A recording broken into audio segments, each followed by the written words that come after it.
Jesus.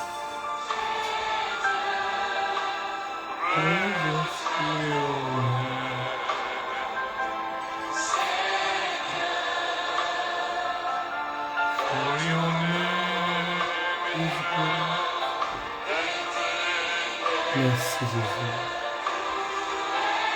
Ton nom est digne d'être loué, Seigneur.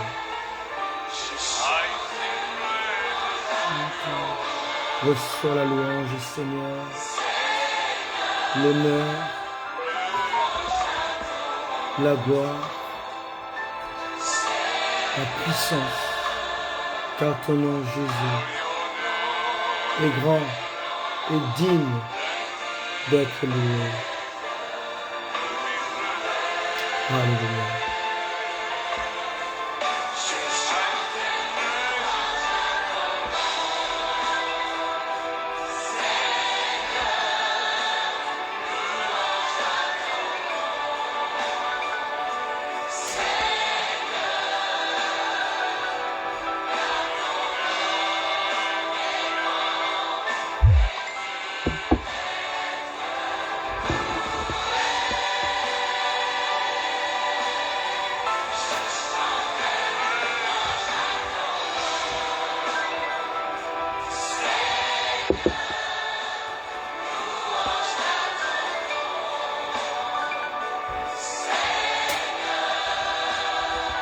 Adore-le là où tu es.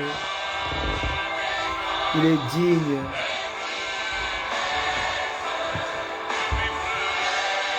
Église, il est temps d'élever ton Dieu.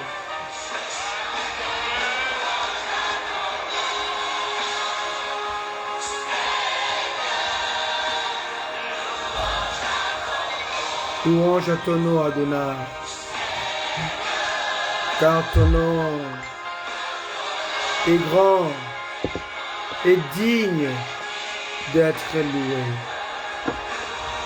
Oh, nous t'élèvons, toi, le grand Dieu, le véritable Seigneur.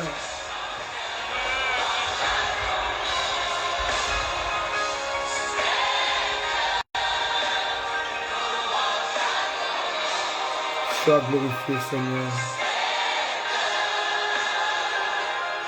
Là où tu es, ferme les yeux et adore ce grand Dieu qui t'a affranchi du péché. Merci Jésus.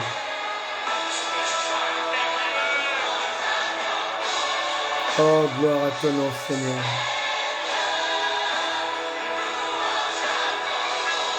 Béni soit ton nom, Adonai.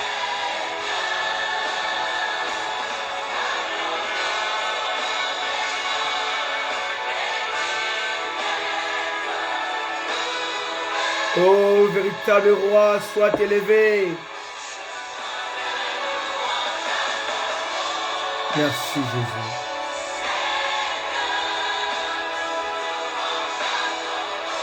Merci Adonai. Tu es digne. Tu es digne. Reçois notre adoration, Seigneur, en ce 21 septembre, février 2021. Merci Jésus.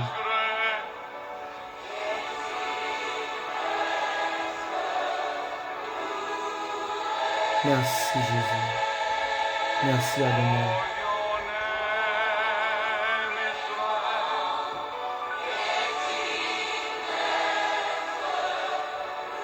To be praised.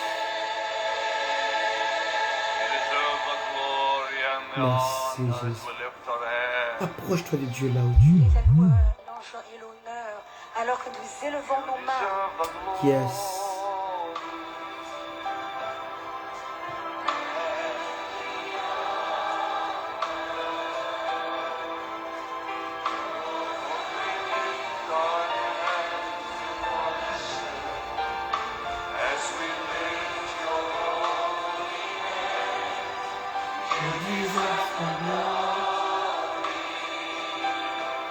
Amen.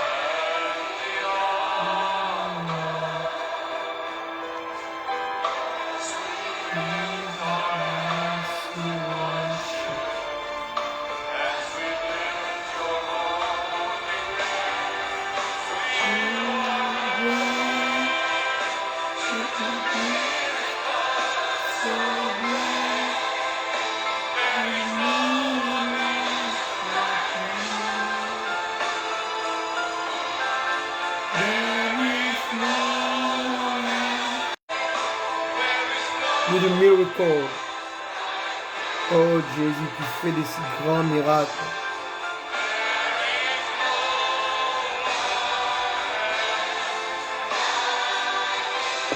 Oh, tu mérites la louange, Seigneur. You are great. You're the miracle.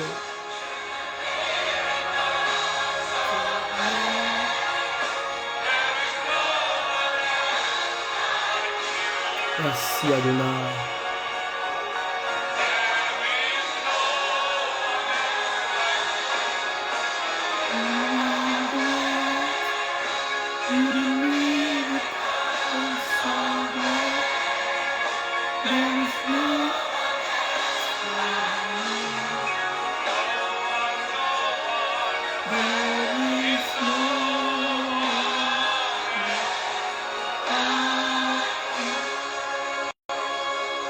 Merci Jésus.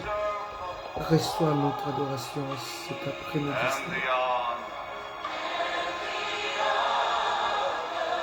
Merci Jésus. Merci Jésus. Merci Seigneur. Merci Seigneur.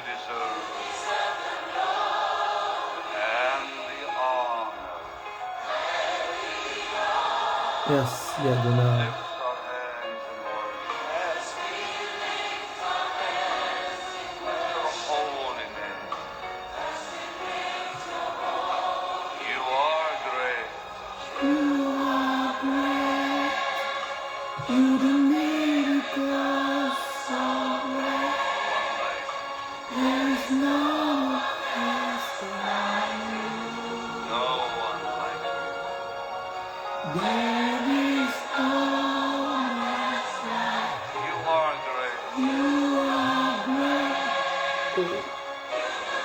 Alléluia.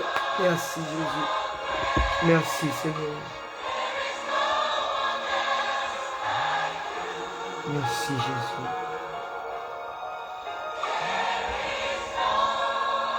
Merci Jésus. Merci Jésus. Alléluia. Bonjour, shalom à vous tous qui êtes là. Amen. Partout où vous êtes, que Dieu vous assiste. Amen. Alors aujourd'hui, comme prévu, nous allons parler de saisir l'origine de la loi du péché et de la mort ainsi que leurs conséquences. Alléluia. Cette étude sur la loi est tellement vaste que nous essayons seulement de fleurer la surface. Alléluia. Alors sans plus tarder, allons-y dans Romains 8, le verset 1 à 2, là où se trouve notre lecture qui va nous aider à aller vraiment en profondeur de ces messages. Romains 8, 1 à 2. Il n'y a donc maintenant aucune condamnation pour ceux qui sont en Jésus-Christ. En effet, la loi de l'esprit de vie en Jésus-Christ m'a affranchi de la loi du péché et de la mort. Amen. Bien-aimés, vous devez savoir qu'avant toute chose, que Dieu exista par lui-même. Et c'est lui qui donna à l'existence le pouvoir d'exister. En réalité, c'est Dieu qui a mis en place cette loi fondatrice pour l'équilibre de l'univers. Alléluia. Amen. Alors, Dieu a mis en place une loi qu'on appelle la loi de l'inexistence. Beaucoup ne connaissent pas cette loi, mais cette loi, elle est régie par les doutes que nous avons, par des paroles mauvaises et par la crainte du mal. Alléluia. La loi de l'inexistence. Dieu s'est servi de cette loi pour mettre en place la loi de l'existence. Alléluia. Donc je vais vous parler de cette loi fondatrice que Dieu a mis dans l'univers. Et c'est par ces lois-là que la loi du péché et la loi de la mort sont intervenues. Alléluia. Et nous voyons ici que dans Romains 8, verset 2, c'est la loi de l'esprit de vie en Jésus-Christ qui m'a affranchi de la loi du péché et de la loi de la mort. Amen. Premièrement, il y a ce qu'on appelle la loi de l'inexistence. C'est la loi de l'inconnu. Job dit dans Job 3, verset 25, ce que je crains, ce qui m'arrive. Ce que je redoute, ce qui m'atteint. Donc, quelque chose qui n'existait pas, qui est inconnu, mais que tu es en train de le craindre, alléluia, va faire une loi et va donner vie à cette loi. Ce que j'appelle la loi de l'inconnu, la loi de l'inexistence. Donc, Dieu a créé toutes les choses par la loi de l'existence. Mais avant que l'existence n'intervienne, il y a eu l'inexistence. Alléluia. Et dans la loi de l'existence, il y a 7 verbes d'action que Dieu a enclenchés. Le verbe créer, verbe se mouvoir, verbe dire, verbe voir, verbe séparer, verbe appeler et verbe faire. Et on aura le temps plus tard de parler de ces 7 verbes d'action que Dieu va utiliser, alléluia, pour contrecarrer la loi du péché qui était intervenue dans l'univers. Alléluia. Amen. Donc, troisième loi que nous allons voir, c'est la loi de l'impératif. La loi que Dieu va imposer à la nature. On peut le lire dans Job, hein, parce que Job cache beaucoup de secrets de la création. Alléluia. Job cache beaucoup de secrets de la création. Job 38. Alléluia. On va voir une autre loi qu'on appelle la loi de l'impératif. Alléluia.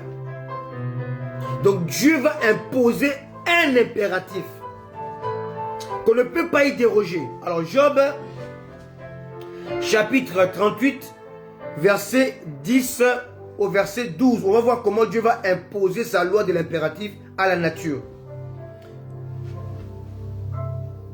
Il dit, quand je lui imposais ma loi, commençons par le verset 8 pour mieux comprendre. Job 38, verset 8. Qui a fermé la mer avec les portes quand elle se lança du sein maternel? Alléluia. Quand je fis de la nuée son vêtement. Alléluia. Donc la mer porte un vêtement. Et de l'obscurité c'est l'ange.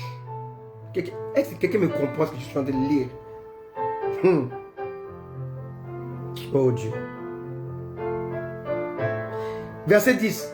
Quand je lui imposais ma loi. Quelle loi? La loi de l'impératif. Où la nature doit obéir. Lorsque Jésus était sur la terre, il était dans la barque et la tempête commençait à souffler. C'est la loi de la nature. Alléluia. La mer s'agitait, c'est la loi de la nature. Mais lorsque le Créateur se levait, il dit silence. La mer, le vent ont entendu la voix de celui qui leur avait imposé l'impératif. Et le vent cessa, la tempête se calma et la mer cessa de s'agiter. Ça, c'est la parole du Créateur. Alors, il dit, verset 10, quand je lui ai imposé ma loi et que je lui ai mis des barrières et des portes, quand je dis, tu viendras jusqu'ici, tu n'iras pas au-delà. C'est là qu'on appelle des plages. L'eau vient, écoute la loi de l'impératif, retourne à l'intérieur. Alléluia. Ici s'arrêtera l'orgueil de tes flots. Alléluia. Les flots expriment l'orgueil des océans, l'orgueil de la mer, des mers. Quelqu'un me comprend? Et à cause de cet orgueil, Dieu leur a imposé ce qu'on appelle la loi de l'impératif. Alléluia. Et la loi de l'impératif aussi, Dieu l'a imposé à l'homme parce que Dieu a mis dans l'homme mâle la semence que j'appelle la création indexée. Cela veut dire que Dieu a mis en moi la semence qui va se transformer en enfant, mais si et seulement si j'obéis à la parole qui dit l'homme connaîtra sa femme. Alléluia. Or, cet impératif que Dieu a mis en moi comme étant la loi, la création indexée, ne peut s'accomplir que si cette semence va se loger dans l'utérus de mon épouse. Donc, le choix que je fais de femme va déterminer l'impératif que Dieu a déposé en moi. Si j'avais choisi d'épouser une femme blanche, mes enfants auraient toujours ma personnalité, mais elle serait plus colorée, plus métissée. Vous comprenez? La même semence, mais va sortir différemment par rapport au choix que j'aurais fait en amont. Ce qu'on appelle la loi de l'impératif. Alléluia. Amen. Donc le choix que je fais va déterminer la couleur de peau de mes enfants, par exemple. Ou les yeux. Si, par exemple, je posais une chinoise, ainsi de suite. Parce que là, il y a le partage d'ADN. Alléluia. Amen. Quatrième loi, c'est la loi du ciel. Toujours dans Job 38, verset 33. Connais-tu le loi du ciel? Règles-tu son pouvoir sur la terre? Et si Dieu montre dans Job que les lois qui sont établies dans le ciel ont toujours une influence sur la terre. On va voir que le péché a été commis pour la première fois au ciel. Pour la première fois dans la présence de Dieu. Et le péché va contaminer la terre. Voilà d'où vient la loi du péché et de la mort. Or, la mort dont il est question ici, d'abord, ce n'est pas la mort physique. C'est la mort spirituelle qui s'appelle la séparation d'avec Dieu. Donc la mort a commencé dans la présence de Dieu et la mort est venue sur la terre. Il faut bien les saisir aujourd'hui. Alléluia. Parce que je parle des choses qui sont très très profondes et qui ne sont pas faciles à comprendre et à saisir. Laissez-moi avancer dans mes 7 lois fondatrices que Dieu a établies dans l'univers avant d'entamer vraiment mon message aujourd'hui. Cinquièmement, il y a ce qu'on appelle la loi des méandres divines. Alors cette loi-là, jusqu'à ce que tu vas mourir, même dans l'éternité, tu ne sauras jamais ces lois. Tu ne connaîtras jamais ces lois-là. Ici, on en parle dans la Bible, mais on effleure seulement la surface. L'homme ne peut pas saisir ça parce que cela dépasse sa pensée, sa nature. C'est la loi de méandre divine. C'est quoi ça? On va lire dans Job chapitre 16 jusqu'au verset 32. Et là, on va comprendre les méandres divines que l'homme ne connaîtra jamais. Parce que c'est réservé à Dieu. Et c'est une loi qui existe. Parce que Job en parle. Alléluia.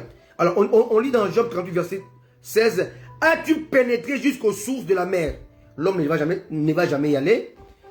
T'es-tu promené dans le profondeur de l'abîme? L'homme n'ira jamais là-bas. Alléluia. Les portes de la mort t'ont-elles été ouvertes? As-tu vu les portes de l'ombre de la mort? 18. As-tu embrassé du regard l'étendue de la terre? Parle si tu sais toutes ces choses. Où est le chemin qui conduit au séjour de la lumière? Bien aimé, le séjour de la lumière. Il y a un chemin qui amène à cela. Au séjour de là où la lumière se couche. Alléluia. Là où la lumière habite. Oh mon Dieu. Et les ténèbres ont-elles leur demeure? Ici, la loi des méandres va condamner la science. Parce que Einstein a dit, les ténèbres ou l'obscurité n'existent pas. C'est l'absence de la lumière. Ici, Dieu dit que les ténèbres existent et ont leur demeure. Ça, c'est la loi des méandres divines qu'on ne peut jamais saisir. Alléluia. Peux-tu le saisir à leur limite, oh mon Dieu, et connaître les sentiers de leur habitation? 20. Peux-tu le saisir à leur limite et connaître les sentiers de leur habitation? 21. Tu le sais, car alors tu étais né et le nombre de tes jours est grand et tu parvenais jusqu'aux amants des neiges. As-tu vu les dépôts de grains que je tiens en réserve pour le temps de détresse, pour les jours de guerre et de la bataille. 24. Par quel chemin la lumière se divise-t-elle? Ça dépasse la science. Aucun savant ne peut expliquer ça. Mais Dieu l'explique ici. Ça, c'est Dieu qui parle. Alléluia. Il dit, par quel chemin la lumière se divise-t-elle? Et le vent d'Orient se répand-il sur la terre? Qui a ouvert un passage à la pluie et tracé la route de l'éclair et du tonnerre? 26. Pour que la pluie tombe sur une terre sans habitation. Aujourd'hui, bien aimé, beaucoup de scientifiques, beaucoup des érudits les affirment. Ils lisent Genèse, ils lisent Job. Ils disent que avant le déluge, la pluie n'était pas tombée sur la terre. Donc, lorsque Dieu parle à Noé, il dit qu'il va pleuvoir, Noé ne comprend pas parce que Noé n'avait jamais vu la pluie. Mais ici, Dieu dit qu'il y a une terre qui avait existé avant Adam, dans laquelle il pleuvait. Écoutez la suite, hein. Alléluia. Alléluia. Dieu confond les sages. Alléluia. Écoutez bien. Pour que la pluie tombe sur une terre sans habitation. Donc il n'y avait pas Adam, mais il pleuvait sur la terre. Quelle terre? Parce que Adam ne témoigne pas de la pluie à son temps. Mais Dieu dit qu'il pleuvait avant que Adam ne soit créé, formé. Il pleuvait sur une terre sans habitation. Sur un désert où il n'y a point d'homme. On sait qu'il ne pleut pas dans le désert, mais ici, la Bible dit que Dieu fait tomber la pluie dans le désert. Sur le désert où il n'y a point d'homme. 27. Pour qu'elle abreuve les lieux solitaires et arides. Et qu'elle fasse germer et sortir l'herbe. La pluie a-t-elle un père qui fait naître des gouttes, les gouttes de la rosée, du sein de qui saute la glace, et qui enfante les frimaces du ciel, pour que les eaux se cachent comme une pierre, et que la surface de l'abîme soit enchaînée. Noues-tu les liens des Pléiades, ou détaches-tu le cordage de l'Orion? Fais-tu paraître à leur temps les signes du zodiaque? Ici, on voit que c'est biblique, les signes du zodiaque. Alléluia. Bien-aimé, ici, on est dans la loi des méandres divines qui dépasse l'entendement humain. Alléluia. Sixièmement, les lois de la terre. Parmi les lois de la terre, il y a la loi de la physique, la loi de la chimie, la loi de la nature, la loi juridique, la loi pour régir les humains. Alléluia. Il y a plusieurs lois que Dieu a établies sur la terre, que l'homme a seulement adoptées. Et septièmement, les lois spirituelles, entre autres la loi du Christ, la loi de l'Esprit et la loi de la foi qui devait régir le peuple de Dieu. Sachant que la loi de Moïse était un pédagogue. C'était une loi qui devait nous amener à la loi de Christ, qui devait nous attacher pour que nous puissions parvenir à la loi du Christ. Mais d'où vient la loi du péché? Le péché a commencé au ciel.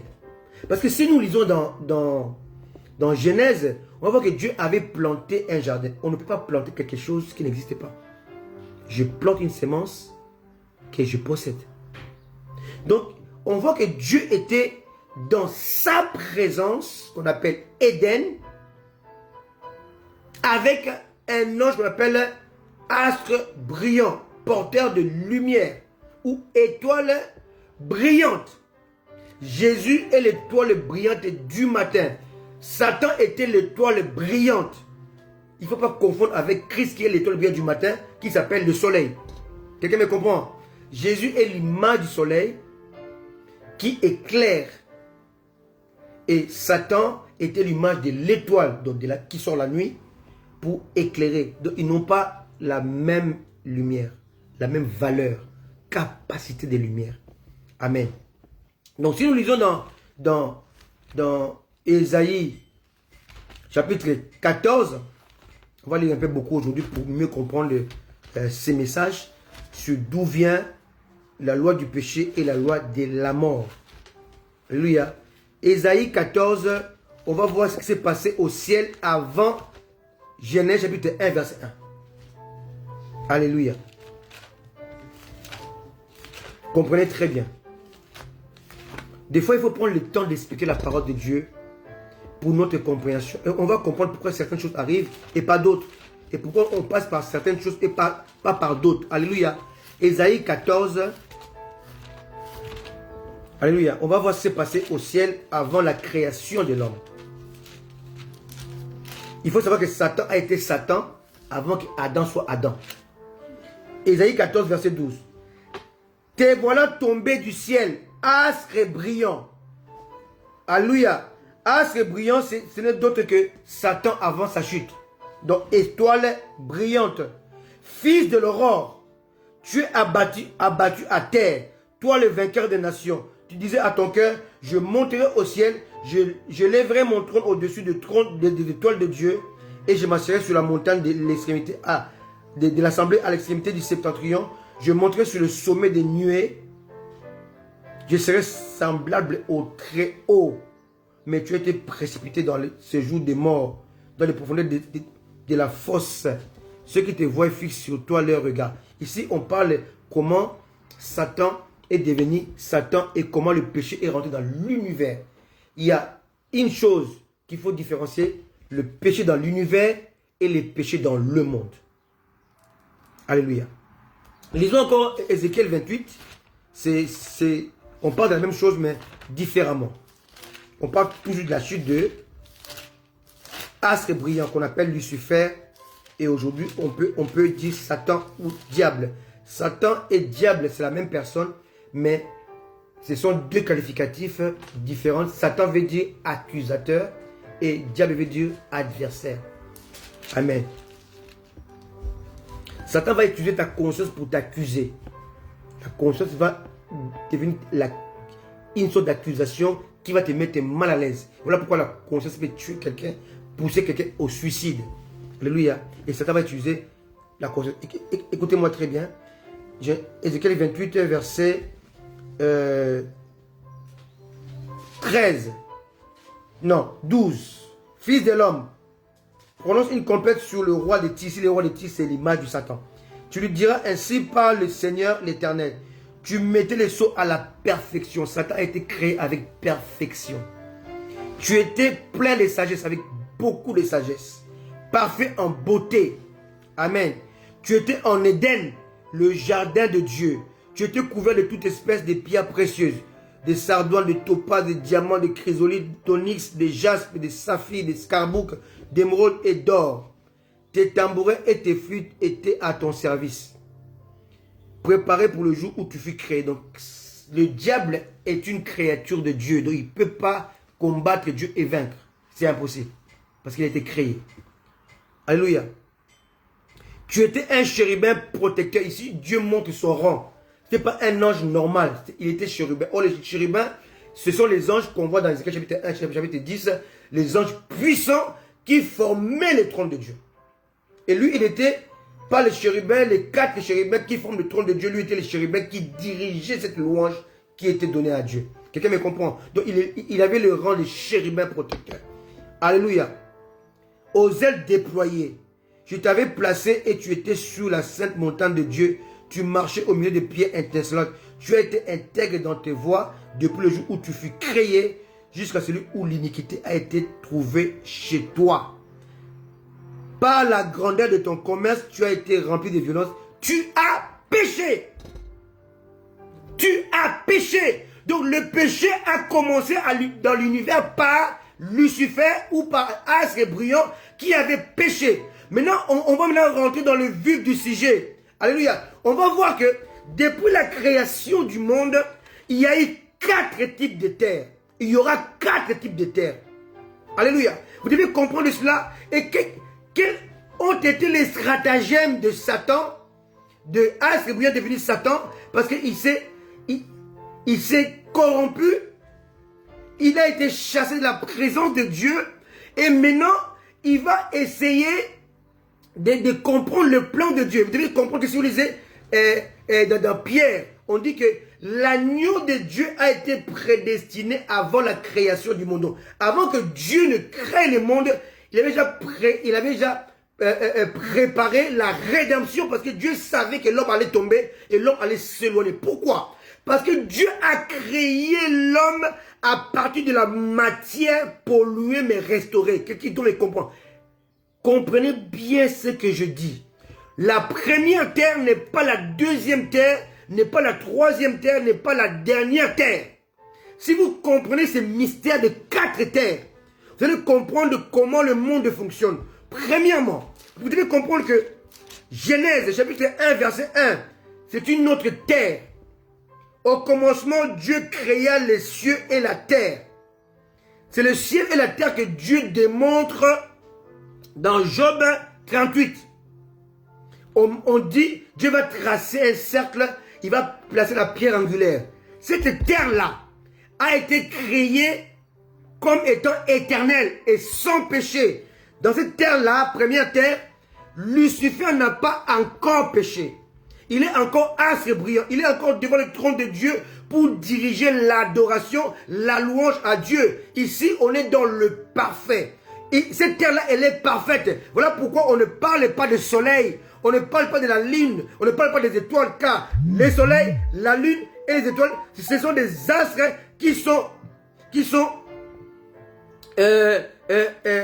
établis dans le but de définir les temps. Or, lorsqu'on parle de temps, on ne parle plus d'éternité, parce que l'éternité exige l'absence du temps. Quelqu'un me comprend? On peut le voir avec Moïse. Hein? Lorsque Moïse va rentrer dans la présence de Dieu, il est rentré dans l'éternité. Parce que la présence de Dieu, les temps s'arrêtent. Quelqu'un me comprend? Donc voilà pourquoi il pouvait ne pas manger, ne pas boire, sans avoir l'envie de manger ni de boire. Il n'avait pas jeûné, mais quand tu rentres dans la présence de Dieu, tu sors du temps. C'est comme si quelqu'un prend la fusée, hein, ou l'avion, il va arriver dans ce qu'on appelle l'ozone, d'accord? Dans l'ozone, et lorsqu'il dépasse l'ozone, il est en dehors de l'atmosphère. Donc là, il n'y a plus de respiration. Il n'y a plus d'oxygène, d'accord? Et là, si tu sors ta tête en dehors de l'ozone, qu'on appelle couche d'ozone, de l'ozone, on sort du système que Dieu a donné à l'homme. Donc là, tu as besoin de quelque chose pour respirer. Quelqu'un me comprend? Donc cette terre-là n'en a pas besoin de ce système solaire pour survivre, parce que Dieu est seul sa lumière. Et cette terre-là va être ressemblée à la terre de Apocalypse chapitre 21 et 22. Et là, on voit dans cette terre-là, il n'y a ni soleil, ni lune, ni étoile. Pourquoi? Parce que c'est une terre éternelle, mais une 4e terre qui est recréée. Alléluia. Donc il faut comprendre ces 4 terres. Première terre, Genèse chapitre 1, verset 1, c'est une terre parfaite, sans péché, sans rien d'impur, sans rien de pollué. Maintenant, le verset 2, la terre était informe et vide. Il y avait des ténèbres à la surface de l'abîme. Ici, cette terre-là, elle est polluée. Entre Genèse chapitre 1, verset 1 et verset 2, il s'est passé la chute. Il s'est passé le tohu-bohu, le péché. Le péché a pénétré. Voilà pourquoi lorsqu'on parle de jardin d'Éden, on va montrer 2 arbres. L'arbre de la vie et l'arbre de la connaissance du bien et du mal. Ces 2 arbres symbolisent 2 entités. L'arbre de vie, c'est Christ. Et l'arbre de la connaissance du bien et du mal, c'est Satan. Mais on va voir que dans la 4e terre, il n'y a pas l'arbre de la connaissance du bien et du mal. Pourquoi? Parce que Satan n'est plus là. Satan est en enfer. Donc sa présence ne peut plus être sur la terre. Quelqu'un me comprend? Ou je vais trop vite? Faites-le-moi savoir si j'ai trop vite. Amen. Donc ici, lorsque on dit et l'Esprit de Dieu s'est mouvé au-dessus des eaux. Verset 3. Dieu dit que la lumière soit. Ici, Dieu ne crée pas la lumière. Si Dieu peut créer la lumière, alors Dieu peut créer Dieu. Jésus a dit, je suis la lumière du monde. Vous êtes la lumière du monde. On est lumière à cause de lui qui vit en nous. Mais lui, il est la lumière par origine, par nature. Dieu ne peut pas créer Dieu. Dieu est un créé. Dieu n'a pas créé Christ. Christ est engendré, est sorti de Dieu. Vous devez comprendre ces mystères-là. Alléluia. Christ est Dieu lui-même. Alléluia. Il sort de Dieu. Il est engendré. Il n'est pas enfanté. Il n'est pas créé, mais il est engendré. Alléluia. Et lorsque Dieu dit que la lumière soit, et la lumière fut, parce qu'au verset 2, il y avait les ténèbres. Les ténèbres sont venues à cause du chaos. Parce que lorsque Satan a péché, Dieu l'a précipité sur la terre. Et quand il est tombé sur la terre, il a amené le chaos. Et vous allez comprendre aussi que lorsque Dieu crée la terre, au verset 1, chapitre 1 de la Genèse, il avait créé l'homme. Bien aimé, l'homme n'a pas été créé le 6e jour. Le 6e jour, l'homme a été formé. D'ailleurs, Dieu dit au verset 26, hein, faisons l'homme à notre image. Il n'a pas dit créons l'homme. Certaines versions qui disent créons, ils sont dans l'erreur. Parce que la Bible ne peut pas se contredire. Dieu a créé l'homme lorsqu'il a créé la terre. Mais l'homme était caché dans la profondeur de la terre. Et tout ce que Dieu a créé, après, au verset 5, la suite, au verset 6 par exemple, ont été créés après l'homme. Dieu a créé l'homme quand il avait créé la terre. On peut comprendre ces mystères dans le psaume 139. Bien aimé, dans la parole de Dieu, il y a concordance des choses. Quelqu'un me comprend? Le psaume 139, c'est David qui parle. Psaume 139, verset 15. Mon corps n'était point caché devant toi, lorsque j'ai été fait dans un lieu secret, tissé dans les profondeurs de la terre. Quand j'étais qu'une masse informe, tes yeux me voyaient. Et sur ton livre étaient tous inscrits le jour qui m'était destiné avant qu'aucun d'eux n'existe. Quelqu'un me comprend? Ici, David va confirmer ce que je vous dis. Il dit que quand j'étais encore dans les profondeurs de la terre, mais tes yeux me voyaient. Donc Dieu a créé l'homme lorsqu'il a créé la terre. Donc quand on dit que l'homme a été créé le 6e jour, quelque part, nous lisons noir sur blanc, nous ne comprenons pas la profondeur. Dieu a créé l'homme comme une primauté. Quand il a créé la terre, dans la terre il y avait l'homme. Mais il a seulement manifesté l'homme le 6e jour pour qu'il puisse se diriger ou gérer ce qu'il avait créé le premier, le deuxième, le troisième, le quatrième, le 5e jour. Le 5 symbolise la gestion. Il y a 5 ministères pour gérer l'humanité, pour gérer l'église. Alléluia. Donc l'homme va être créé le 6e jour, enfin formé ou fait le 6e jour pour gérer ce qui a été créé avant lui. Quelqu'un me comprend? Les gestionnaires. Alors, la première terre, c'est la terre sans péché. Genèse chapitre 1, verset 1. La deuxième terre, c'est une terre qui est non pas recréée, mais une terre restaurée. On dit que la lumière soit, la lumière fut, la lumière a chassé les ténèbres. Dieu va restaurer toutes choses pour pouvoir maintenant sortir de la terre l'homme qu'il avait créé au verset 1, mais qui était caché dans la terre. Quelqu'un me comprend? Alléluia. Ça, c'est la deuxième terre. Première terre, sans péché, parfaite, sans tohu bohu, sans chaos. Deuxième terre, Satan est jugé et chassé de la présence de Dieu. Et Satan va amener les tohu bohu, les chaos sous la terre. Et l'homme est toujours dans la terre. Il n'est pas encore formé. Quelqu'un me comprend. Maintenant, Dieu va former l'homme à partir de la terre tohu boisé, donc chaos, chaotique. Il a seulement restauré ça. La lumière était éteinte, maintenant la lumière a apparu. Mais la terre était restée toujours polluée, mais restaurée. Or, l'homme étant sorti de la terre restaurée, mais c'est toujours la terre chaotique. Donc l'homme va être poussé vers une terre chaotique. Voilà pourquoi Dieu va susciter le Christ pour mettre fin à ce chaos.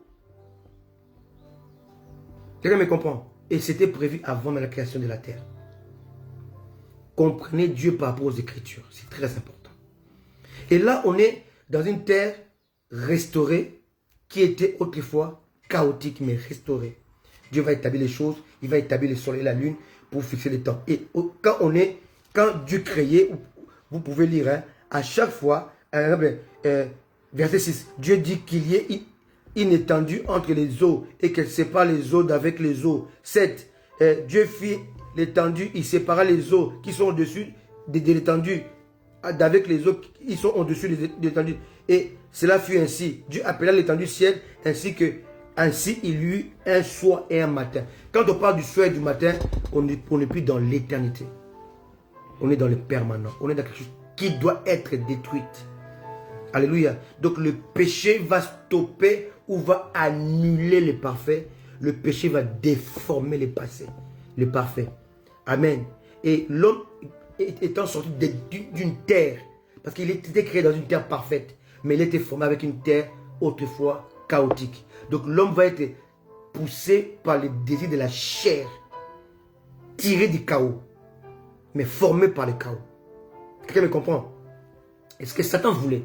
Satan voulait que le péché entre dans le monde pour détruire les plans de Dieu. Or, le plan de Dieu consistait à le mettre en déroute et à détruire son élan et son pouvoir. En passant par l'homme, et l'homme devait maintenant sortir le Christ qui devait maintenant mettre fin à cela. Alléluia. Donc le péché vient dans le monde pour stopper l'apparition de Christ, donc de la loi de Christ, la loi de l'esprit, la loi de la foi. Or la foi vient de la parole. La parole c'est Christ. L'esprit vient de Christ. Parce qu'il dit, si Christ n'est pas élevé, l'esprit ne peut pas venir.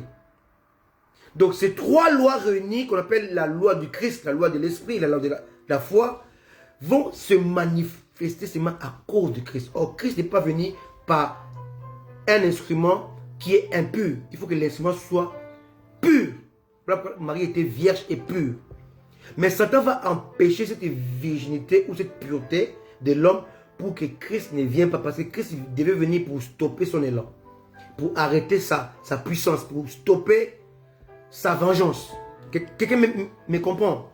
Alors, on va voir que Astre brillant va essayer de se manifester dans ces trois types de terres. Premièrement, Genèse chapitre 1, verset 1. Deuxièmement, Genèse chapitre 1, verset 2. Jusqu'à Genèse chapitre 6. Et Satan va voir que son plan ne marche pas. Il va maintenant essayer de mixer l'homme avec les anges dessus. Il y a des géants sur la terre et Dieu va appeler les déluges comme conséquence. Amen. Quelqu'un me comprend? C'est très important de comprendre ces choses. Parce que les quatre types de terre là symbolisent aussi les quatre types de passages de l'homme. La terre parfaite, Genèse chapitre 1, verset 1. L'enfant né sort de la terre ou sort du ventre. Hein, parce que David montre l'origine de l'homme de deux manières. Le psaume 139, hein, toujours. Et il va démontrer ça comme quoi il vient de la terre et il vient aussi de sa mère. Alléluia. Alléluia. Alors, il dit ça au verset 13. Genèse 139, verset 13. C'est toi qui m'as formé, qui a formé mes reins, qui m'a tissé dans le sein de ma mère. Et là, il va maintenant montrer encore l'autre origine de l'homme. Il dit, mon corps n'était point, au verset 15, mon corps n'était point caché devant toi lorsque j'étais dans un lieu secret, tissé dans le profondeur de la terre. Donc ici, il montre que l'homme vient de la terre, mais l'homme est aussi tissé dans le ventre d'une femme. Le ventre d'une femme, c'est le ventre de la génération adamique. Donc péché. Donc l'homme va naître en héritant le péché d'Adam. L'homme va naître en héritant les chaos de la terre. Quelqu'un me comprend un peu? Amen. On va voir la terre, les 4 types de terre. Hein? Genèse 1, verset 1, Genèse 1, verset 2. Et on va encore voir Genèse 7, 8 et 9, où Dieu va envoyer les déluges. L'eau va envahir toute la terre, va nettoyer l'impureté et les impies. Donc, premièrement, on a une terre parfaite. Deuxièmement, on a une terre restaurée.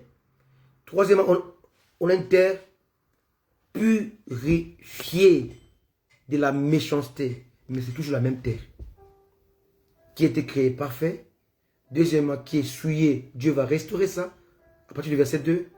Troisièmement, Dieu va purifier cela à partir de chapitre 9, lorsque Noé est sorti de l'arche, donc du bateau. Quelqu'un me comprend? Mais cette terre reste toujours en souffrance, veut être délivrée de la servitude ou du péché. Quelqu'un me comprend? Amen. Et maintenant, on va voir la 4e terre où Dieu va tout changer. Il va maintenant carrément détruire cette terre-là. Apocalypse, hein? Alléluia. Chapitre 21, verset 1 à 2. Puis j'ai vu un nouveau ciel, une nouvelle terre, car le premier ciel et la première terre avaient disparu, et la mer n'était plus. Alléluia. Donc ici, on voit la 4e terre. La première, elle était parfaite. La deuxième, elle était souillée. La 4e et la 3e étaient nettoyées par la pollution, donc par le péché. Alléluia, par la rébellion, était purifiée. Alléluia. Et la 4e, cette terre qui est changée complètement. Dieu a roulé cela comme un rouleau. Alléluia, comme une serviette. Et l'a jeté, a créé un nouveau ciel et une nouvelle terre. Et ces 4 types de terres vont symboliser les 4 parcours de l'homme. L'homme va naître dans l'inconscience pure. Alléluia. Et l'homme va être souillé dans sa pensée par le diable. Deuxième terre. L'homme va connaître Dieu, devenir enfant de Dieu. Troisième terre, donc purifié par le sang de Jésus. Purifié par l'œuvre de la croix. Et enfin, c'est toujours le même homme. Hein? Après, l'homme va naître de nouveau, doit être créé selon Christ. Et cet homme-là qui sera enlevé, qui sera sauvé, qui rentrera dans l'éternité. Amen. Parce que la 4e terre ressemble à la première terre dans laquelle s'est trouvé l'arbre de vie. Mais dans la 2e terre, il y a l'arbre de la connaissance du bien et du mal. On peut les lire. Hein? On peut les lire. Alléluia. C'est très important. Chapitre 2, verset 9. L'Éternel Dieu fit pousser du sol des arbres de toute espèce, agréable à voir et bon à manger. L'arbre de la vie au milieu du jardin. L'arbre de la connaissance du bien et du mal aussi au milieu du jardin. Là, on voit l'arbre de vie, c'est l'image de Jésus. Et l'arbre de la connaissance du bien et du mal, c'est l'image de Satan. Pourquoi Dieu va représenter ici Satan dans l'Éden? Parce que Satan était déjà Satan. Ici, on n'est pas dans la première terre, dans la 2e terre qui est polluée. Satan est présent. Donc Dieu dit, tu peux manger tout, sauf cet arbre-là. Car cet arbre-là va provoquer la mort. Si tu manges cet arbre, tu déclenches la loi du péché et de la mort sur ta vie. Quelqu'un me comprend? Est-ce que vous avez compris d'où vient la loi du péché et de la mort en Éden? En mangeant, en désobéissant à Dieu, Adam a déclenché la loi du péché, parce qu'il a désobéi, la loi de la mort. Il s'est séparé d'avec Dieu. Alléluia. Et si vous lisez maintenant dans Apocalypse, vous allez voir que quatrième terre est dépourvue de l'arbre de la connaissance du bien et du mal. Donc Satan n'existe plus. Satan est en enfer. Alléluia. Quelqu'un me comprend? Apocalypse, chapitre 22, verset 1 à 2. Il me montra un fleuve d'eau de la vie, limpide comme du cristal, qui sortait du trône de Dieu et de l'agneau, au milieu de la place de la vie. Toujours au milieu. Vous voyez, même la croix de Jésus-Christ est au milieu. Sortait de la ville, sur les deux bords du fleuve, il y avait un arbre de vie.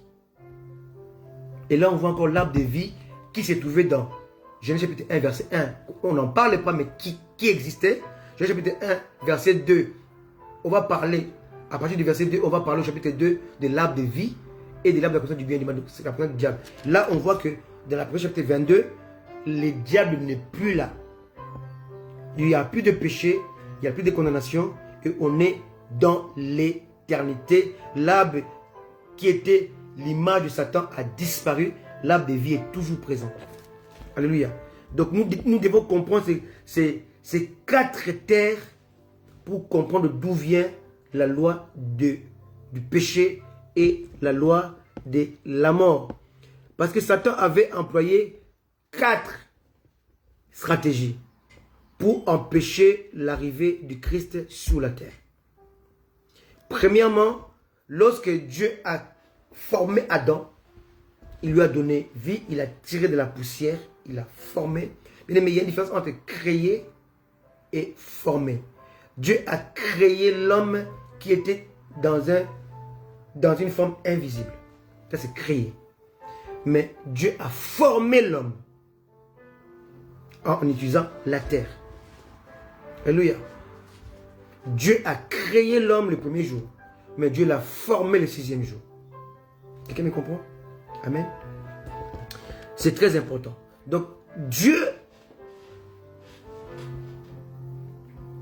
va mettre en place un plan pour sortir l'homme condamné au péché dans la liberté et dans la communion avec lui. Satan maintenant va voir le plan de Dieu de l'agneau qui sera venu pour détruire son élan, sa puissance, parce que Satan va s'appuyer justement sur 3 choses. Il va s'appuyer sur la loi, il va s'appuyer sur le péché, il va s'appuyer sur la mort. Et Satan va utiliser ces 3 choses-là contre l'homme. Le péché va marcher avec la loi, parce que la connaissance du péché vient de la loi. Et le péché étant consommé, enfante la mort. Et Satan va régner avec ces 3 choses. Et quand Christ va arriver, va abolir, il est la fin de la loi pour stopper les péchés. Deuxièmement, il apporte la grâce pour détruire et anéantir la mort.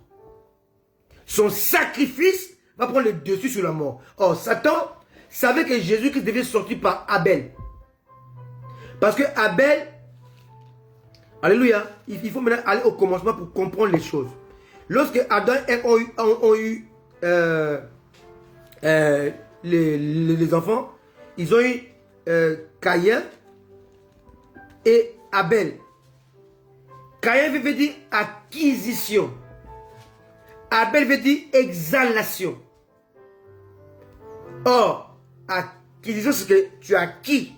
Mais exhalation veut dire ce qui monte. Or, ce qui monte cache le mystère du Christ. Ce qui se lève. Alléluia. Donc, Satan va voir que le Messie que Dieu a annoncé dans Genèse chapitre 3, verset 15, qui devait écraser sa tête, sortirait par Abel. Donc, Satan va pousser Caïn à tuer non pas Abel, mais à tuer la vision de Dieu. Quelqu'un me comprend? Maintenant, quand Adam et Ève vont avoir un 3e fils qu'on appelle Seth. Seth veut dire remplaçant. Moi, j'ai 3 enfants. J'ai 3 filles. Aucune ne remplace l'autre. Mais comment Adam et Ève vont avoir un fils qu'on appelle les remplaçants. Ils remplaçaient par quoi? Ça ne se remplace pas. Mais c'était les remplaçants par rapport à l'ascendance de Christ. Donc, Christ devait sortir par Abel. Satan voulait tuer, a fait tuer Abel pour casser la venue du Christ. Ils ont eu trois enfants qu'on appelle Seth, donc remplaçant, et c'est par Seth qu'est venu Christ. Et vous allez voir qu'il ne va pas s'arrêter comme ça. Il va employer deuxième phase de stratégie, toujours pour empêcher Christ, parce que Christ c'est son bourreau. Christ c'est celui qui doit venir pour stopper son élan, son pouvoir, sa puissance. Il va dire, maintenant je sors l'âme numéro 2. Il dit, je n'ai pas réussi à tuer le bébé dans l'œuf, de tuer Abel, mais Christ sortirait par 7. Qu'est-ce qu'il doit faire? Il va maintenant pousser l'homme au mixage. Mixer la race humaine et la race angélique déchue. Qu'est-ce que Dieu va faire? Dieu va supprimer toute la terre. Et va prendre certainement une race qui n'était pas mélangée, mixée. C'était la race de Noé. Cette race-là était intègre et juste. Il dit que la terre va recommencer, mais avec une nouvelle race. Une race non polluée. Quelqu'un me comprend? Parce que Christ doit venir apporter la rédemption. Alléluia. Donc Satan va mixer le bien et le mal. Bien plus mal égale mal. Bien fois mal égale mal. Lorsque le mal intervient dans quelque chose, ça donne toujours le mal. Voilà pourquoi l'arbre de la connaissance du bien et du mal donnait le mal. Quelqu'un me comprend? Alléluia. Il y a du bien pour flatter, mais en dessous, il y a le mal. Beaucoup de pasteurs prêchent des choses vraies, justes, mais souvent ils travaillent avec le diable. Ils vous imposent les mains, vous voyez que vous êtes guéris, mais ils travaillent avec le diable. Ils disent on fait avec le nom de Jésus. C'est le bien. Mais derrière cela, ils travaillent avec la puissance du mal. C'est toujours mal. Donc quand le bien est mélangé avec le mal, ça donne le mal. Quelqu'un me comprend? Et Satan, il voit aussi qu'il va échouer avec son âme numéro 2. C'est mixer la race. Or, une race mixée ne peut jamais produire le rédempteur. Impossible. Donc Dieu va prendre la race qui n'était pas mixée. Il va reprendre la terre à zéro. Et là on est dans une troisième terre. Une terre purifiée de l'injustice, de la méchanceté. Satan va employer la troisième arme. Troisième arme, il va pousser l'homme à la rébellion. Lui-même il voulait devenir comme Dieu. Il était chassé. Il pousse maintenant les hommes à atteindre Dieu sans passer par Christ. Or, cela était dans la loi de Dieu. Personne ne peut aller au Père sans passer par moi. Christ n'était pas encore venu sur la terre. L'homme voulait aller vers Dieu sans passer par le médiateur. Rébellion. Quelqu'un me comprend? Dieu maintenant va créer les langues pour la première fois. L'homme parlait une seule langue. Et vous allez comprendre aussi qu'il y a aussi les régimes qui ont changé par rapport au changement de terre. Première, deuxième terre. Lisez bien vos Bibles. Hein? Amen. L'homme avait un régime alimentaire différent. Genèse chapitre 1, verset 29. Dieu dit, voici je vous donne toute herbe portant de la sémence et qui est à la surface de toute la terre. Et tout arbre ayant en lui du fruit, d'arbre et portant de la sémence, ce sera votre nourriture. Et lorsque les systèmes changent, la consommation change. Or, lorsque nous allons dans la médecine, on parle des nutritionnistes. Ils disent ceci: l'homme est ce qu'il mange. L'homme est le produit de ce qu'il consomme. Tout simplement. Ce que je mange détermine ce que je suis. Ce que je mange influence ma vie. Quelqu'un me comprend? Donc maintenant là, l'homme était ici végétarien. Il ne mangeait pas la viande. C'est écrit noir sur blanc dans vos Bibles. Genèse chapitre 1, verset 29. L'homme mangeait que les fruits et les légumes. Maintenant, après le déluge, Dieu va changer l'alimentaire de l'homme pour changer aussi sa mentalité. Genèse chapitre 9, verset 3. Tout ce qui se meut et qui a de la vie vous servira de nourriture. Je vous donne tout cela comme l'herbe verte. Donc l'homme ne devient pas carnivore, mais l'homme devient omnivore. Il mange et les fruits et les légumes. En plus, il mange de la viande. L'homme n'a pas mangé la viande avant le déluge. Jamais. Tous les hommes qui ont vécu avant le déluge n'ont jamais consommé la viande animale. Jamais. Amen. Donc vous devez savoir que lorsque vous mangez, vous devenez ce que vous mangez. Et ici, Dieu montre à l'homme l'importance de verser le sang. À chaque fois que l'homme va manger la viande, il va penser à le sang que Dieu avait versé en faisant les habits des peaux pour eux. De la réconciliation. Voilà pourquoi dans la loi, Dieu va favoriser qu'à chaque péché, l'homme devait sacrifier un animal en échange de son péché. Donc l'animal devait porter le péché. Le sang versé de l'animal va empêcher le sang versé de l'homme. Et là, Dieu prépare l'homme à comprendre le sens de la rédemption. De celui qui devait venir arrêter le péché et arrêter la puissance de Satan. Et vous allez voir ça dans les livres des gens. Vous allez voir pourquoi Jésus est venu sur la terre. 1 Jean, chapitre 3, verset 5. Or, vous le savez, Jésus a paru pour ôter les péchés, donc la loi du péché. Et il n'y a point en lui de péché. Il a paru pour stopper la loi du péché. Deuxièmement, au verset 8, celui qui pratique le péché du diable, car le diable pêche dès le commencement. Le Fils de Dieu a apparu afin de détruire les œuvres. Or, l'œuvre du diable, c'est la mort. Satan, en étant chassé de la présence de Dieu, il était mort spirituellement. Séparation d'avec Dieu. Tout ce que Satan fait, c'est la mort. C'est les mensonges. Quelqu'un me comprend? Donc Jésus est venu sur la terre pour accomplir ces deux choses. Stopper les péchés et stopper la mort. Voilà pourquoi Jésus dit, toujours dans Jean, pas mal dans l'épître, mais dans l'évangile, il dit, celui qui croit en moi vivra. Jean 11. Alléluia. Il dit, je suis la résurrection, verset 25, je suis la résurrection et la vie. Celui qui croit en moi vivra, même s'il meurt. Donc ici, Jésus arrête l'élan de la mort. Il montre le pourquoi il était venu sur la terre. Quelqu'un me comprend? Amen. Je sais que le message, il est un peu trop technique, mais vous devez savoir qu'il n'y a pas plus important que la destruction du péché et de la mort. Parce que cela était des chaînes qui tenaillaient, qui tenaient l'homme loin de Dieu, qui le maintenaient loin de Dieu. Alléluia. Alléluia. Donc la loi du péché et de la mort ne peuvent être détruites que par la loi de l'esprit. Or, il n'y a pas de loi de l'esprit sans la loi du Christ. Donc Christ doit paraître pour que la loi de l'esprit vienne après. Quelqu'un me comprend? Donc, il faut comprendre que seule la loi de vie peut détruire la loi de mort. De la mort.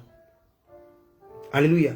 Donc, il est très important de comprendre la démarche de Satan pour mieux saisir la démarche de Dieu. Et on va lire Romains 5 pour comprendre cette démarche-là, comment est-ce que c'est arrivé, comment c'est parvenu. Et Romains 5 nous explique ça, à partir du verset 12 jusqu'au verset 21, nous explique ça vraiment de bout en bout. Romains 5, verset 12. C'est pourquoi, comme par un seul homme, le péché est entré dans le monde, et par le péché, la mort, vous voyez que le péché va enfanter la mort, en passant par l'homme. Et qu'ainsi la mort s'est étendue sur tous les hommes, parce que tous ont péché. Car jusqu'à la loi, le péché était dans le monde. Or, le péché n'est pas imputé car il n'y a point de loi. Cependant, la mort a régné depuis Adam jusqu'à Moïse, même sur ceux qui n'avaient pas péché, par une transgression semblable à celle d'Adam, lequel est la figure de celui qui devait venir, dans le dernier Adam. Mais il n'est pas du don gratuit comme de l'offense, car si par l'offense d'un seul, dont Adam, il en est beaucoup qui sont morts, à plus forte raison, la grâce de Dieu et le don de la grâce venant d'un seul homme, Jésus-Christ, ont-ils été abondamment répandus sur beaucoup. 16. Il n'en est pas du don comme de celui qui est arrivé par un seul qui a péché. Car après une seule offense, que le jugement est devenu condamnation. Tandis que le don gratuit devient justification après plusieurs offenses. Quelle grâce! Alléluia! Si par l'offense d'un seul, d'Adam, la mort a régné par lui seul, à plus forte raison, ceux qui reçoivent l'abondance de la grâce et du don de la justice régneront-ils dans la vie par Jésus-Christ lui seul. Ainsi donc, comme par une seule offense, la condamnation a atteint tous les hommes, de même par un seul acte de justice, la justification qui donne la vie s'étend à tous les hommes.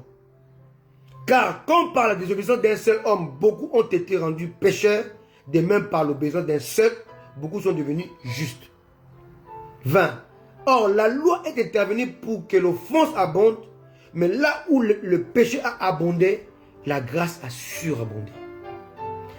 Afin que, comme le péché a régné par la mort, ainsi la grâce règne par la justice pour la vie éternelle par Jésus-Christ notre Seigneur.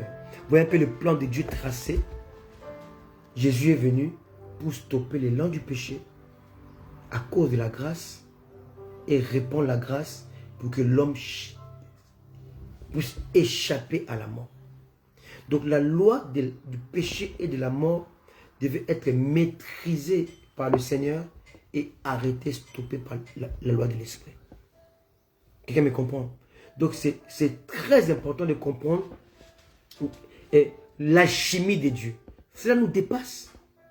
Cela dépasse notre entendement, notre sagesse. Cela dépasse notre conception. Alléluia. Christ est l'antidote contre le péché. Il est l'antidote contre la mort. Alléluia. La mort qui doit vous faire peur, ce n'est pas la mort physique. Moïse est mort. Pierre est mort. Jean est mort. Paul est mort. Mais ils sont en vie.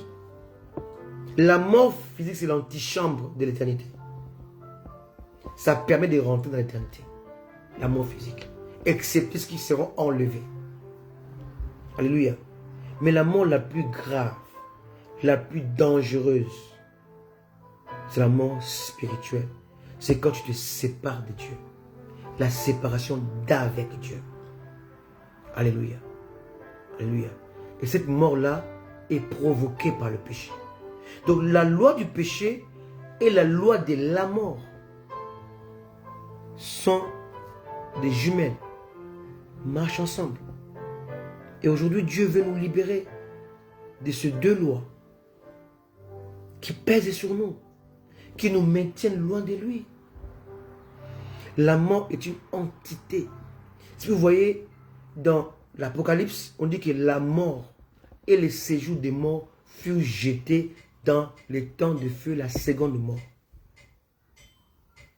Aujourd'hui, Dieu veut t'affranchir du péché. Car celui qui dit ne pêche pas. Il faut comprendre qu'il y a une différence entre commettre un péché et pratiquer le péché. Je peux commettre un péché d'adultère, mais la prostituée ou l'homme qui vit avec une autre femme vit dans l'adultère. C'est deux choses différentes. Un être humain peut commettre le péché et Dieu lui ouvre la porte de la repentance, mais non par la pratique du péché. Il n'y a pas de repentance. Alléluia. Dieu t'appelle à lui. dans une vraie repentance, une vraie conversion, pour que tu puisses cesser d'être esclave du péché qui enfante la mort. Par le Saint-Esprit. De toi-même, tu ne peux pas arriver. Tu ne peux pas y arriver, tu ne peux pas le faire. Mais avec l'aide de Dieu, tu peux le faire. Alléluia. Alléluia. Dieu veut nous libérer aujourd'hui. Dieu veut nous affranchir de la loi du péché et de la mort. Or, pour ce faire, il n'y a que le Saint-Esprit. Romains 8, 1 à 2 le dit clairement. C'est la loi de l'Esprit qui peut nous affranchir de la loi du péché et de la loi de la mort. Alléluia. Je vais m'arrêter là pour te dire qu'il n'est pas encore trop tard. Alléluia. Alléluia. Je vais prier, mais j'aimerais que nous puissions comprendre ces 4 terres qui symbolisent les 4 parcours de l'homme. À un moment, tu vis dans l'innocence. Première terre. Deuxième terre, la pollution rentre. Tu vis dans la conscience.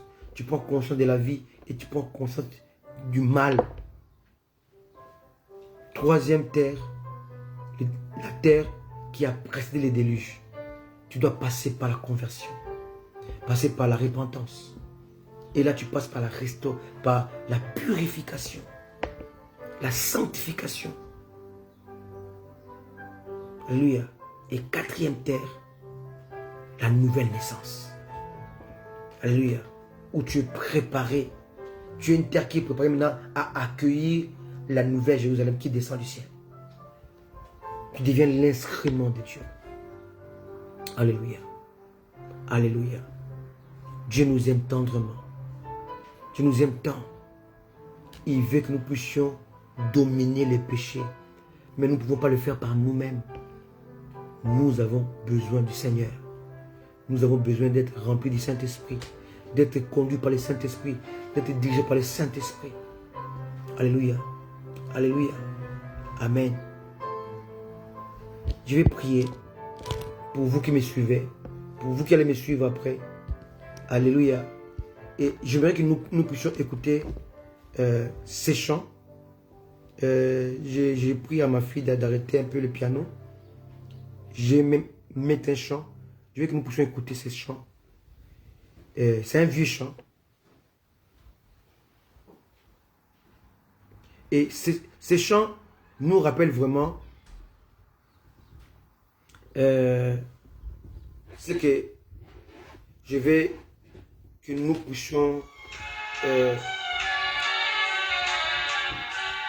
faire. Écoutez. C'est ces chants qui nous parlent. Souvent, on croit qu'on a le temps, mais on n'a pas le temps. Jésus revient bientôt. Écoutez quelques mots de ces chants. Il n'est pas trop tard. Après, on va prier.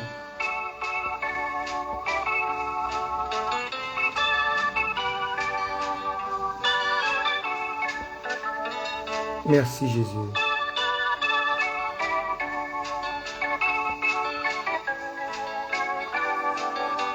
Écoutez les paroles. Il n'est pas trop tard pour que tu changes ta vie.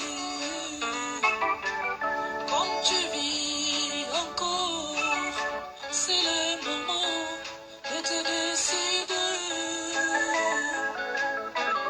Après la mort, il te sera impossible de te convertir. Tu seras jugé selon tes œuvres. Il n'est pas trop tard. Reviens à Jésus, bien-aimé. Pour que tu changes Tu ne perds rien en venant à Jésus. Rien. Change ta vie. comme tu Arrête vis. l'élan de la loi du péché et de la mort. C'est le moment de te décider.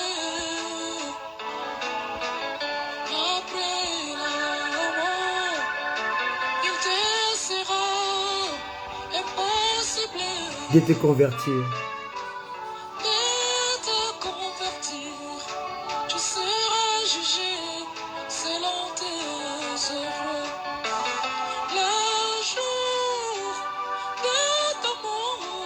Tu ne connais pas.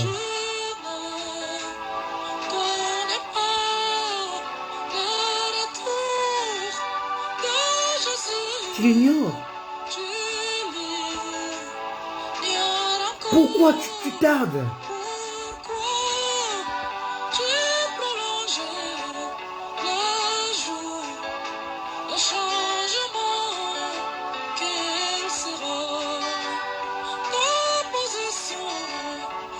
Devant ces événements, la mort et le retour de Jésus-Christ. Est-ce que tu comprends ça? Je vais prier avec vous. Dieu veut arrêter la loi de la mort, la loi du péché dans ta vie. Alléluia. Je laisse cette chanson jouer. On va prier. Une très belle chanson qui date depuis de 20 ans. Prions ensemble. Père céleste, notre Père, notre Dieu, je voudrais prier pour mes bien-aimés, ceux qui me suivent en live, ceux qui vont me suivre après les lives, en différé. Seigneur, tu nous appelles à la repentance, à la conversion, pour un temps de rafraîchissement. Mais il y a deux lois qui pèsent sur nous, qui nous éloignent de toi, Seigneur. La loi du péché et de la mort. La mort spirituelle qui nous éloigne de toi, qui cause une fissure, une fracture, une séparation, un éloignement, Seigneur. Je prie pour mon frère, ma soeur, qui me suit. Oh Dieu de gloire, tu connais sa faiblesse dans un péché quelconque qui crée sa tombe. Mais je prie qu'il puisse décider aujourd'hui de venir totalement à toi, Seigneur. Car après la mort, c'est impossible de se repentir. Père, je prie pour ton église qui est encore dans la distraction, Seigneur. Seigneur, s'il te plaît. Tu as dit, tu ne mettras pas dehors ceux qui viennent à toi, Seigneur. Je te prie, Seigneur, accueille-le, aide-le à surmonter cela, à combattre cela, à rejeter cela, Seigneur. Fais-le comme tu as fait pour nous, comme tu as fait pour tes serviteurs, tes servantes qui te suivent, qui marchent avec toi, Seigneur. Oh Jésus, la grâce est encore disponible. Fais-le à cause de ton nom, de ta grâce. Que le Saint-Esprit le conduise désormais, afin de vaincre la loi de la mort, la loi du péché. Je te prie, Père, de le faire. Au nom de Jésus. Père, je prie pour mes enfants qui sont là avec moi, qui écoutent ce message. Aide-les, Seigneur, à marcher avec toi, pour triompher sur le péché et sur la mort. Fais-le à cause de ton nom, Père. Au nom de Jésus. Amen. Amen. Que Dieu vous bénisse. Mercredi prochain, on est là à 19h de Paris. On va poursuivre ces messages de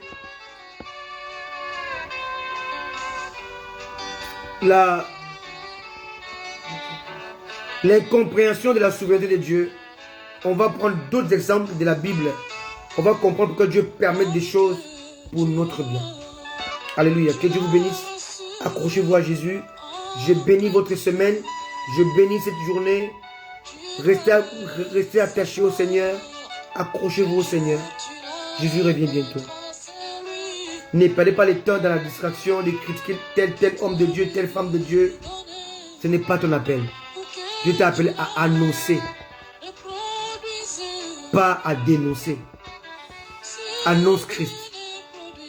Et dénonce ceux qui sont avec toi qui marchent mal. Mais laisse les autres. Dieu s'occupe d'eux. Alléluia. Prie pour eux. Que Dieu les délivre. Alléluia. Que Dieu vous bénisse. Que Dieu nous bénisse. Accrochez-nous au Seigneur. Jésus revient bientôt. Alléluia. Alléluia. Soyez bénis. Au nom de Jésus. Tu n'avais pas Amen. de tout Priez les uns pour les autres en vous soutenant, pas en vous critiquant. Jésus revient bientôt. On se fait avec ces chants. Que Dieu vous bénisse. Alléluia. Le jour de ton mort, tu ne connais pas le retour de Jésus. Dieu vous aime. Tu Et je vous aime. Moi et mon épouse, nous serons toujours là, à vos côtés, pour la gloire de Dieu. On vous porte dans notre cœur, dans la prière et dans l'enseignement. Soyez bénis. qu'il sera Au nom de Jésus. Amen. Bye bye.